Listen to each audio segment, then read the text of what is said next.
पुरी जिले में Samsung computer एकमात्र अनुष्ठान जे कि नाइलेट तरफ तार अथराइजेसन पाई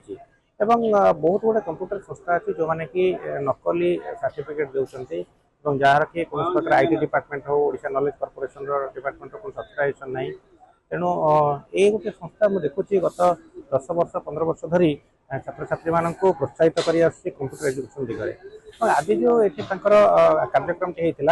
से कार्यक्रम मूल उद्देश्य था जो मैंने शिक्षा लाभ कर सारी से सर्टिफिकेट प्रदान करागला जो सर्टिफिकेट आईटी डिपार्टमेंट तरफ सेंट्रल गवर्नमेंट से आनी द्वितीय कथा हूँ जो नुआ छात्र छात्री किसी आसी एडमिशन आरंभ करते स्वागत कर तो मोटामोटी कहवाक गले जेहेतु आगामी दिन में कंप्यूटर एजुकेशन को गुरुत्वपूर्ण भूमिका ग्रहण करुच्ची कारण आगामी वर्ष गुड़िक आगामी जेनेरेशन रे एआई रो जुग हवा जाऊँगी जो मैंने बर्तमान कंप्यूटर शिक्षा लाभ कर निश्चित भाव से गोटे बड़ सुजोग सृष्टि करुच्ची आगामी दिन लीडर हाँपाई।